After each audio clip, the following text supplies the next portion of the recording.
Dalam upaya meningkatkan produktivitas pertanian lokal, pemerintah Kabupaten Bovendigul melalui dana alokasi khusus fisik tahun 2024 membangun sebuah greenhouse di Kampung Mawan. Pembangunan dana alokasi khusus di bidang pendidikan telah memberikan dampak nyata di berbagai jenjang sekolah, mulai dari SMP, SMA hingga SMK.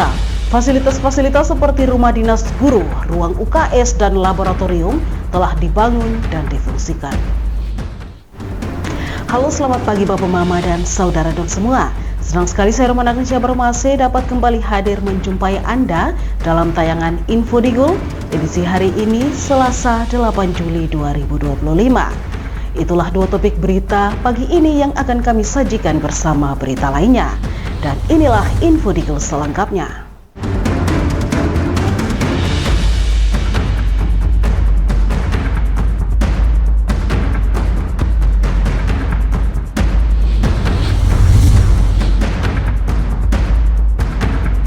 Bapak, Mama, dan saudara dong semua, kita ke berita pertama.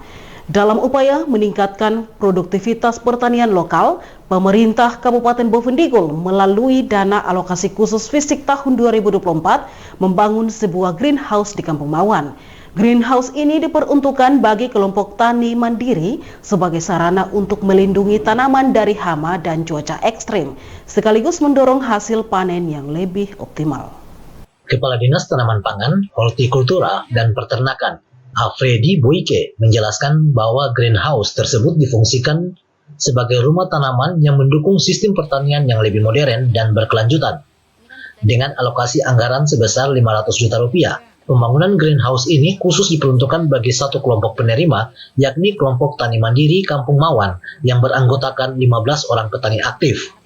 Diharapkan keberhasilan penggunaan greenhouse ini dapat menjadi model percontohan bagi pengembangan pertanian di wilayah lainnya, termasuk kemungkinan pengajuan tambahan anggaran bagi kelompok tani yang lain.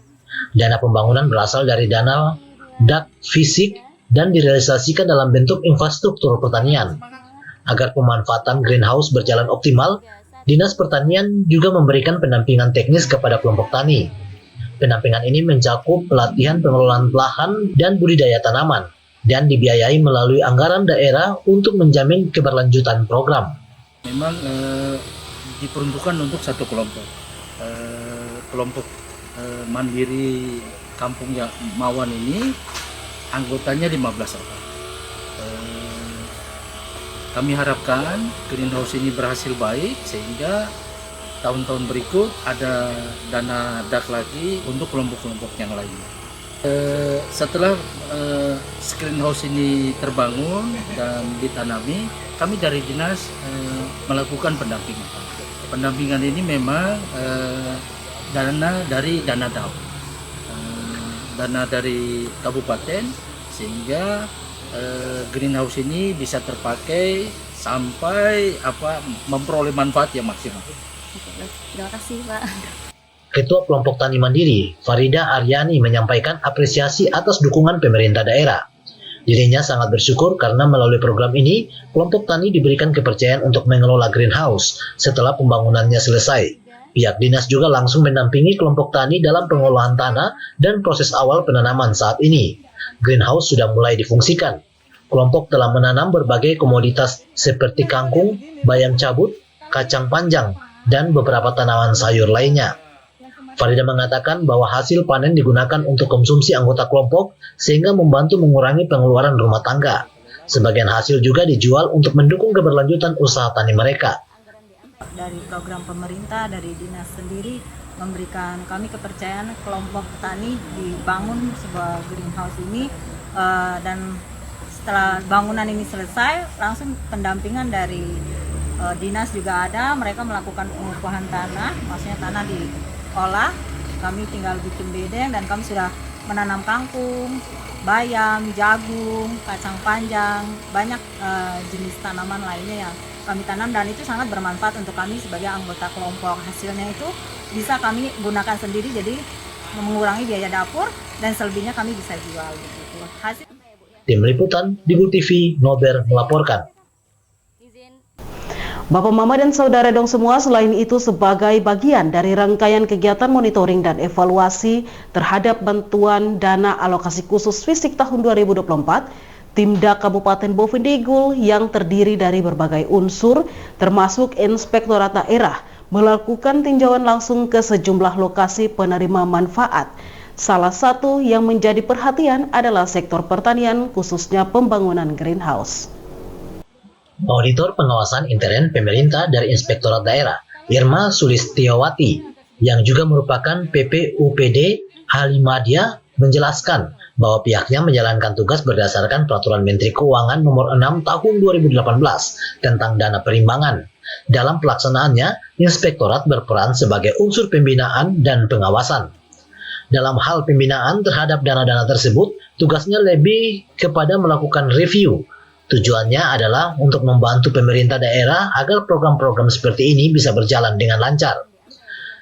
Selain melakukan evaluasi administratif, pihaknya juga menelusuri alur anggaran mulai dari organisasi perangkat daerah yang menerima hingga penyalurannya ke kelompok penerima manfaat. Dirinya merasa cukup bangga karena pelaksanaan dan tanggung jawab terhadap dana DAK ini sudah berjalan dengan baik. Irma mengungkapkan bahwa sejak tahun 2024, pihaknya mulai aktif melakukan kunjungan lapangan. Hal ini dimungkinkan karena sebagian besar lokasi pelaksanaan program masih berada dalam jangkauan wilayah kota. Sebelumnya keterbatasan jangkauan wilayah serta jumlah personel menjadi kendala dalam melakukan tinjauan langsung. Namun untuk tahun ini, Inspektorat dapat hadir langsung di lokasi pelaksanaan seperti yang dilakukan terhadap kegiatan pertanian pembangunan greenhouse tersebut. Terima kasih Mbak. Kami pada dasarnya sesuai dengan peraturan Dirjen Perimbangan, Dana Perimbangan Bapak Nomor 6 Tahun 2018 bahwa APIP sebagai unsur pembinaan dan pengawasan. Dalam hal pembinaan terhadap dana DAK, kami hanya tugasnya mereview. Jadi review APIP itu untuk membantu pemerintah daerah melancarkan program ini secara jelas ya. Lalu di satu sisi bahwa bagaimana asas manfaat itu kami lihat ketika DAK DAK ini sudah diberikan oleh OPD dan OPD membuat penyalurannya kepada kayak kelompok-kelompok begini, kami ya cukup bangga dan kami cukup merasa bahwa pelaksanaan atau tugas dan tanggung jawab kami sampai saat ini ya alhamdulillah kami sudah merasa bahagia, dan terima kasih juga buat teman-teman APIP, teman-teman dari kami punya tim DAK DAK karena dari awal sudah memang membackup sampai pada tahap pengawasan. Secara jujur saja bahwa kalau kami inspektorat itu melakukan review itu hanya sebatas dokumen. Hanya sebatas dokumen karena memang keterbatasan anggaran. Tapi di tahun 2024 ini kami sudah mulai melakukan turun lapangan karena memang kami lihat bahwa hal-hal ini yang ada dalam kota ini masih bisa kami jangkau. Irma juga menegaskan bahwa kegiatan review lapangan ini murni dilakukan atas inisiatif tim, tanpa dukungan anggaran khusus. Di tahun 2024, tim belum memiliki anggaran untuk turun lapangan. Namun karena ingin memastikan bentuk fisik di lapangan benar-benar ada, maka tetap ambil inisiatif untuk turun langsung. Dirinya berharap ke depan ada perhatian dari pemerintah daerah agar kegiatan seperti ini bisa terus berlanjut dan menjangkau lebih luas. Dengan dukungan anggaran yang memadai di tahun 2025 bisa menjangkau tidak hanya di wilayah kota, tetapi juga distrik-distrik yang lebih jauh. Tim Liputan, Digul TV, Nober melaporkan. Penggunaan dana alokasi khusus di bidang pendidikan telah memberikan dampak nyata di berbagai jenjang sekolah, mulai dari SMP, SMA hingga SMK. Fasilitas-fasilitas seperti rumah dinas guru, ruang UKS, dan laboratorium telah dibangun dan difungsikan. Berikut pernyataan dari pihak Dinas Pendidikan terkait realisasi dan pemantauan pemanfaatan dana DAK. Kepala Seksi Peserta Didik Bidang PAUD, Daniel Loto, menjelaskan bahwa pemanfaatan dana DAK di SMP Negeri 1 mencakup pembangunan ruang UKS, rumah dinas guru, dan asrama. Namun sebenarnya pemanfaatan DAK ini tidak hanya di SMP Negeri 1 saja, tetapi juga menjangkau sekolah-sekolah lainnya. Selama ini dana DAK diprioritaskan untuk sekolah-sekolah yang berada di dalam kota. Contohnya, di SMP Negeri 1 terdapat 3 unit rumah guru, 1 unit asrama, dan ruang UKS. Sementara itu di SMA Negeri 1 juga sudah ada ruang UKS dan rumah dinas guru yang dilengkapi dengan laboratorium bahasa. Kemudian di SMK, selain ruang UKS dan laboratorium, juga telah disediakan fasilitas untuk mendukung jurusan, seperti jurusan bangunan dan jurusan listrik. Semua pembangunan tersebut telah direalisasikan dengan baik. Tentu saja penyebaran bantuan ini merata di berbagai jenjang SMP, SMA, dan SMK. Namun untuk jenjang SD saat ini belum mendapatkan alokasi. Dan untuk sekolah-sekolah yang mendapatkan bantuan di tahun 2024, seluruhnya realisasinya sudah selesai. Sebagai contoh, di salah satu sekolah telah tersedia rumah guru, lab, serta ruang UKS yang dilengkapi alat praktik seperti lab kimia. Untuk selama ini dana untuk sekolah-sekolah terutama di dalam kota. Di sini di SMP 1 ada rumah guru, asrama dan UKS. Sama halnya dengan di SMA. Di SMA Negeri 1 itu ada UKS juga, ada rumah guru dengan lab bahasa. Kalau di SMK ada UKS dengan lab juga, sama pengadaan fasilitas untuk jurusan bangunan dengan listrik dan semua fasilitas. Dirinya juga mengatakan perlu disampaikan bahwa pemanfaatan dana DAK ada yang berdasarkan permintaan langsung dari sekolah seperti di SMK Negeri 1 Tanah Merah yang memang mengusulkan pengadaan fasilitas untuk jurusan tertentu. Tetapi ada juga yang berdasarkan hasil analisis kebutuhan dari pihak dinas. Jadi memang ada permintaan langsung dari sekolah dan juga usulan atau keputusan berdasarkan kebijakan dinas pendidikan. Dirinya berpesan kepada sekolah-sekolah yang sudah menerima bantuan, mohon agar dapat menjaga dan memanfaatkan fasilitas tersebut sebaik-baiknya. Sambil dinas akan terus mengidentifikasi kekurangan yang masih perlu dilengkapi ke depannya. Tim Liputan, Dibu TV, Nober melaporkan. Bapak, Mama, dan Saudara dong semua, jangan kemana-mana, sesaat lagi info digolakan kembali, tetaplah bersama kami.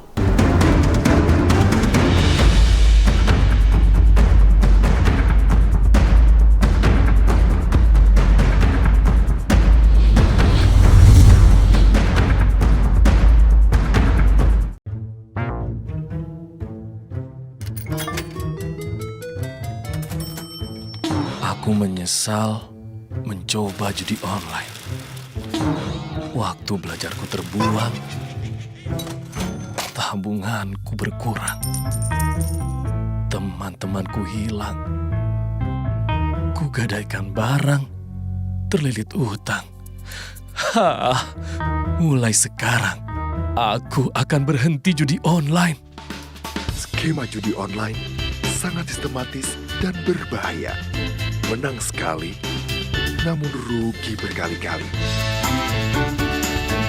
Jauhi berbagai situs dan aplikasi judi online. Mari bentengi diri dan saling jaga. Hentikan dan laporkan judi online ke aduankonten.id, cek rekening.id, dan aduan nomor.id.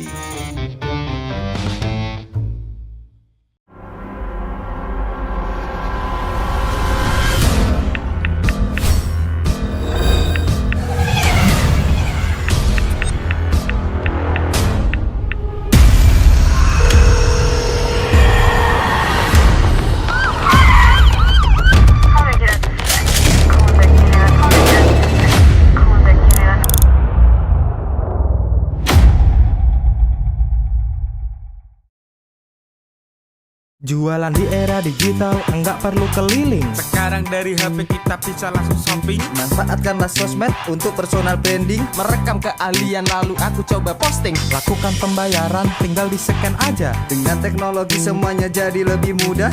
Aku bisa bekerja walaupun dari rumah. Bisa pesan makan tanpa harus ke tempatnya. Inovasi digital, mari dimanfaatkan demi kemajuan dan untuk pertumbuhan. Inovasi digital menjadi solusi sebagai langkah awal kemajuan negeri. Inovasi digital membuat kita merdeka. Ada yang merdeka belajar, merdeka berjualan, merdeka mengejar mimpi, merdeka pembayaran, pokoknya merdeka di berbagai sektor. Era digital sangat bermanfaat dan jadi peluang baru. Makanya, kami terus meningkatkan skill-skill digital lewat DTS.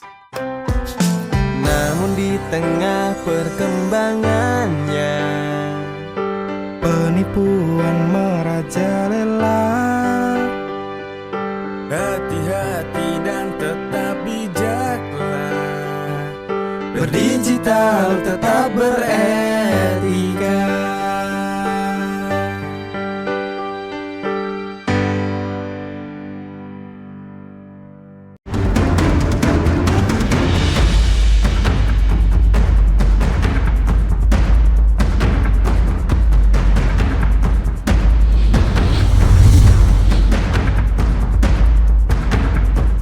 Terima kasih Bapak Mama dan Saudara dong semua, Anda masih bersama kami. Penerima dana alokasi khusus Rumah Sakit Umum Daerah Kabupaten Bovendigul sudah mengelola seluruh bantuan dengan baik, termasuk penyesuaian terhadap perangkat pendukung seperti instalasi kelistrikan dan sarana lainnya. Namun, masih ada beberapa alat kesehatan yang belum digunakan secara optimal.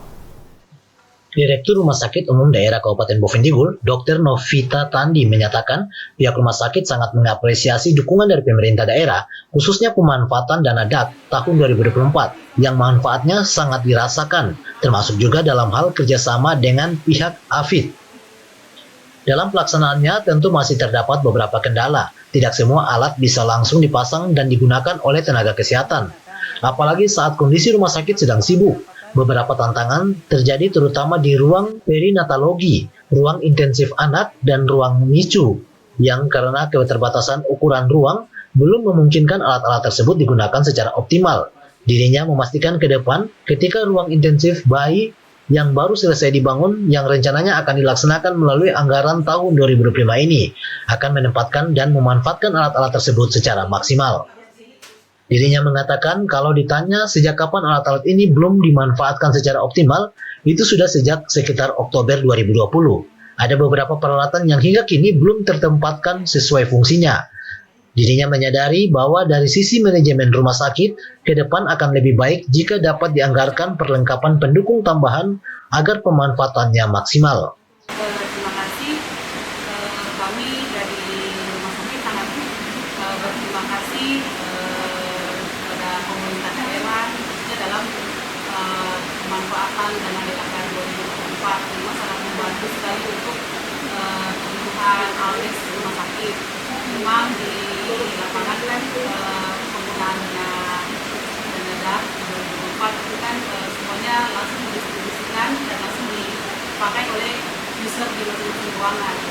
Memang ada beberapa kendala yang mungkin belum kita bisa manfaatkan karena kendala contohnya di ruangan perinatologi, ruangan intensif anak, bayi, itu karena ruangannya kecil, jadi memang belum bisa kami manfaatkan alat alkes tersebut. Nanti ketika ada ruangan intensif bayi yang baru yang bersumber dari dana DAK lagi 2025, alat tersebut sudah kami pastikan pasti akan dimanfaatkannya lebih maksimal. Selain itu, dirinya juga menambahkan pihaknya telah berkonsultasi dengan Kementerian Kesehatan dan memang disarankan untuk menggunakan alat produksi dalam negeri. Namun di lapangan, masa pakai dan efektivitas alat tersebut seringkali lebih singkat, sehingga berpengaruh terhadap kelancaran pelayanan.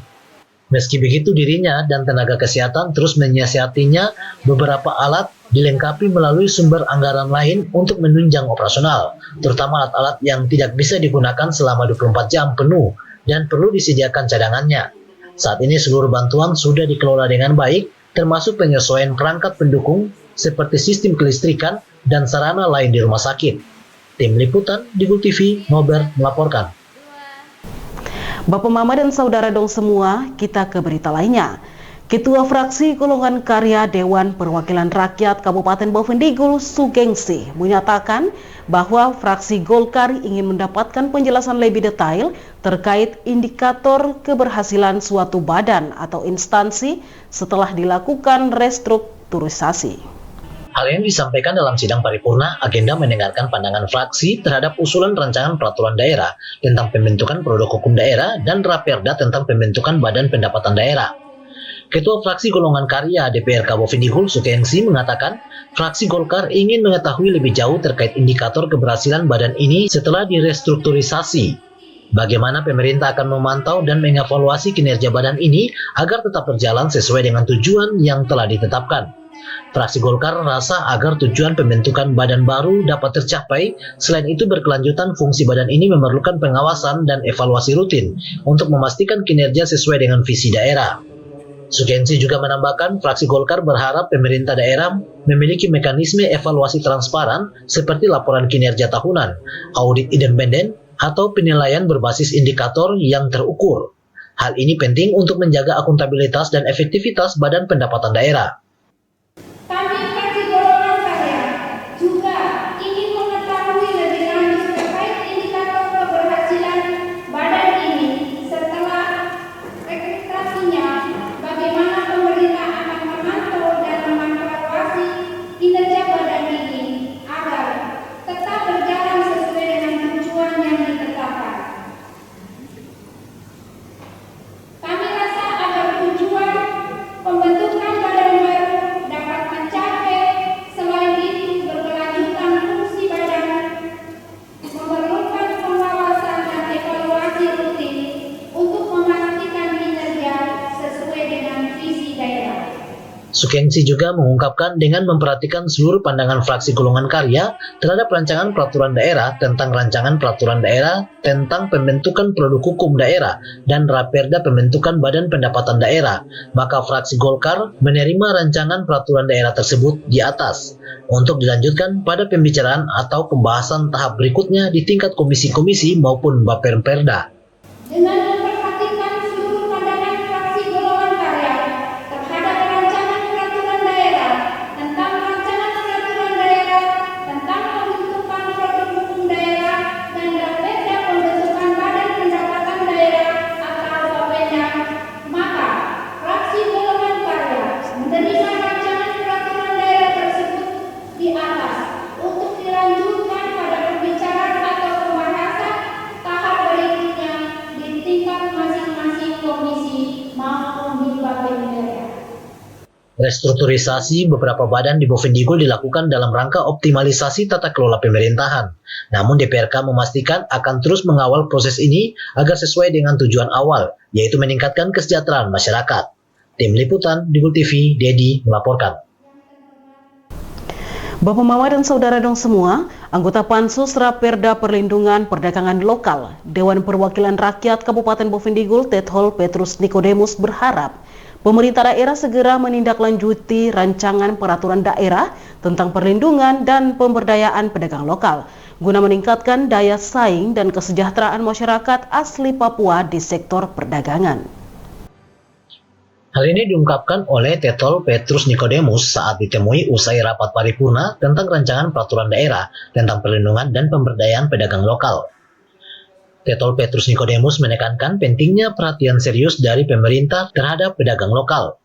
Tethol berharap segera disediakan tempat khusus bagi masyarakat lokal untuk memasarkan hasil bumi mereka secara layak. Dirinya menyayangkan banyaknya hasil bumi masyarakat yang akhirnya tidak laku, bahkan terbuang percuma karena tidak terserap di pasar. Ini sangat memprihatinkan, maka perlu didorong perda ini agar masyarakat lokal mendapat ruang dan kesempatan dalam sistem perdagangan. Bukan modal dikatakan tersisi, tapi bisa saja. Sehingga bagaimana kita untuk memperdayakan masyarakat perdagangan lokal ini, supaya mereka juga ada perhatian untuk pemerintah. Perhatian pemerintah maksudnya supaya ada salah satu tempat khusus untuk perdagangan lokal ini, supaya mereka punya hasil bumi juga ini bisa terpasarkan. Masalah ini kan kebanyakan ya kita pendata ini yang merajalela, sehingga pedagang-pedagang lokal ini mereka punya hasil bumi kadang-kadang tidak terjual, tidak dibeli oleh masyarakat kita, sehingga memang sangat diperlukan masalah perdagangan lokal ini kita. Lebih lanjut, Tethol juga mengusulkan agar pemerintah daerah mendirikan fasilitas dagang khusus bagi pedagang lokal, terutama untuk menampung komoditas seperti pinang, sagu, noken, dan keladi, serta ubi-ubian yang merupakan hasil khas masyarakat setempat. Dirinya menyoroti ketimpangan ekonomi antara pedagang luar dan masyarakat lokal yang belum mendapatkan perlakuan setara. Tim Liputan di Gol TV, Nober melaporkan. Bapak, Mama, dan Saudara dong semua, info di Gol akan kembali sesaat lagi, tetaplah bersama kami.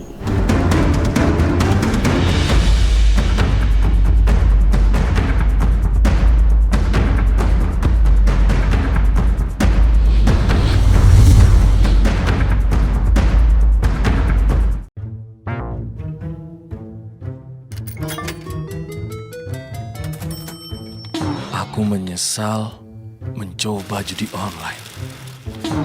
Waktu belajarku terbuang, tabunganku berkurang, teman-temanku hilang, kugadaikan barang, terlilit utang. Mulai sekarang, aku akan berhenti judi online. Skema judi online sangat sistematis dan berbahaya. Menang sekali, namun rugi berkali-kali. Jauhi berbagai situs dan aplikasi judi online. Mari bentengi diri dan saling jaga. Hentikan dan laporkan judi online ke aduankonten.id, cek rekening.id, dan aduan nomor.id.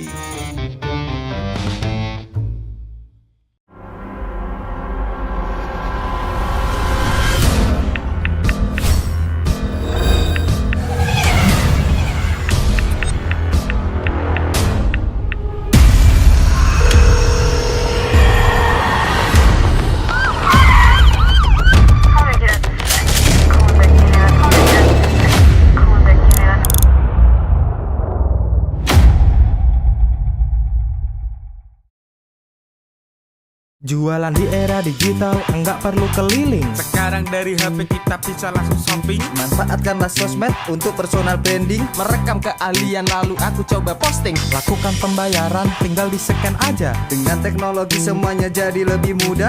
Aku bisa bekerja walaupun dari rumah. Bisa pesan makan tanpa harus ke tempatnya.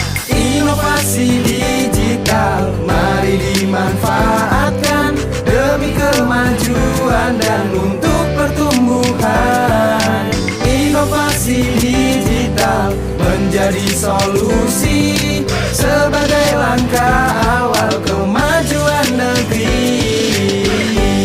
Inovasi digital membuat kita merdeka. Ada yang merdeka belajar, merdeka berjualan, merdeka mengejar mimpi, merdeka pembayaran, pokoknya merdeka di berbagai sektor. Era digital sangat bermanfaat dan jadi peluang baru. Makanya, kami terus meningkatkan skill-skill digital lewat DTS. Namun di tengah perkembangannya, penipuan merajalela. Hati-hati dan tetap bijaklah. Berdigital tetap beretika.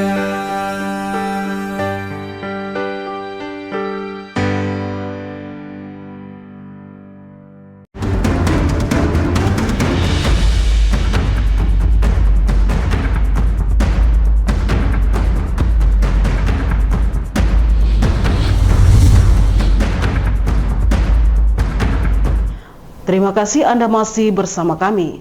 Pastor Fabianus Tutuboi menyampaikan apresiasi dan rasa terima kasih yang mendalam atas perhatian pemerintah daerah Kabupaten Boven Digul melalui Dinas Pariwisata, Pemuda, dan Olahraga yang telah menyumbangkan sebuah patung untuk pembangunan destinasi wisata rohani di wilayah tersebut. Kehadiran patung tersebut bukan hanya sebagai simbol keagamaan semata, tetapi juga sebagai langkah awal yang sangat luar biasa dalam membangun tempat ziarah dan wisata rohani di Boven Digul. Pastor Fabianus Tutuboi mengatakan, dengan adanya sumbangan patung ini merupakan hal yang sangat luar biasa. Ia mengungkapkan bahwa rancangan ini sudah dibuat sejak awal dirinya menjadi pastor di Gereja Nati, yang dulunya masuk menjadi pastor paroki di wilayah Waroko, sekarang menjadi paroki sendiri. Dengan bantuan ini adalah sebuah langkah awal yang sangat luar biasa, serta sebuah langkah yang sangat besar dan mudah-mudahan bisa berkelanjutan supaya bisa terrealisasi dengan baik. Untuk patung itu, wah itu bagi saya sangat luar biasa. Rancangan ini sudah kami buat sejak awal kami masuk menjadi pastor paroki di wilayah Waroko Ninati. Dulu menjadi satu paroki, sekarang menjadi satu sendiri. Dan bagi saya apa yang akan disumbangkan tentang patung ini adalah sebuah langkah awal yang sangat luar biasa. Jadi ini sebuah step yang sangat besar dan mudah-mudahan bisa berkelanjutan supaya bisa terrealisasi dengan baik. Pastor Fabianus berharap dukungan seperti ini bisa berlanjut dan ditindaklanjuti dengan pengembangan fasilitas pendukung lainnya, agar kawasan tersebut benar-benar menjadi destinasi yang bisa dikunjungi umat dari berbagai daerah, baik untuk berdoa maupun menikmati suasana alam dan spiritual yang damai. Tim Liputan, Digul TV, Dedi melaporkan. Bapak, Mama, dan Saudara dong semua, selain itu Pastor Fabianus Tutuboy mengungkapkan bahwa masyarakat di distrik Ninati setiap tahunnya secara rutin melaksanakan tradisi Atatbon atau lebih dikenal sebagai Pasar Babi. Kegiatan ini sebagai sarana pelestarian budaya dan penguatan ikatan sosial di tengah masyarakat. Atatbon merupakan tradisi turun-temurun yang sangat dihargai oleh masyarakat, khususnya masyarakat adat di wilayah perbatasan yaitu Ninati. Setiap tahun masyarakat selalu mengadakan pesta Atatbon. Kegiatan ini bukan hanya soal jual beli, tetapi juga bagian dari kebersamaan dan jati diri budaya. Pastor Fabianus Tutuboy menjelaskan bahwa setiap tahun distrik Ninati mengadakan apa yang disebut dengan Atatbon atau pasar babi dan lain sebagainya. Atatbon juga sudah pernah dipakai oleh Pemda untuk lomba festival budaya antar daerah dan mendapatkan penghargaan. Ini merupakan suatu yang sangat luar biasa. Dirinya sangat berterima kasih atas tanggapan baik dari Dinas Pariwisata karena ini sangat luar biasa. Semoga bisa terrealisasi dengan baik dan bisa berjalan sehingga tempat ini bisa menjadi sebuah tempat yang baik. Karena distrik Ninati menjadi pintu masuk ke Indonesia karena perbatasan dengan Papua New Guinea. Kita setiap tahun juga mengadakan apa yang disebut sebagai Atatbon, itu pasar babi dan lain sebagainya. Ini pernah sudah dipakai oleh Pemda untuk lomba festival budaya antar daerah dan itu banyak pernah mendapatkan penghargaan. Dan ini sesuatu yang sangat luar biasa. Kami sangat berterima kasih atas tanggapan baik ini dan luar biasa. Semoga ini bisa terrealisasi dengan baik dan bisa berjalan sehingga tempat ini bisa menjadi sebuah tempat yang baik karena juga menjadi pintu masuk ke Indonesia karena berbatasan dengan Papua New Guinea. Lebih lanjut, ia menekankan bahwa potensi budaya seperti Atatbon dapat menjadi magnet wisata yang strategis. Terlebih distrik Ninati merupakan wilayah perbatasan yang menjadi pintu masuk ke Indonesia dari Papua New Guinea. Jika dikelola dengan baik, Ninati bisa menjadi etalase budaya dan perbatasan yang hidup. Ini bukan hanya soal budaya, tetapi juga identitas kita sebagai bangsa. Tim Liputan, Digul TV, Dedi melaporkan. Bapak, Mama, dan Saudara dong semua, dengan berakhirnya informasi tadi, sekaligus mengakhiri perjumpaan kita dalam Info Digul pagi ini. Terima kasih atas kebersamaan Anda dan terimalah salam persaudaraan kita. Nuk bagen, gup bagenep, gup bagenep, nuk bagen. Saya ada karena kamu ada karena saya ada. Saya Romana Kresya Bermasi mewakili seluruh kerabat redaksi yang bertugas mohon pamit undur diri. Selamat pagi dan sampai jumpa.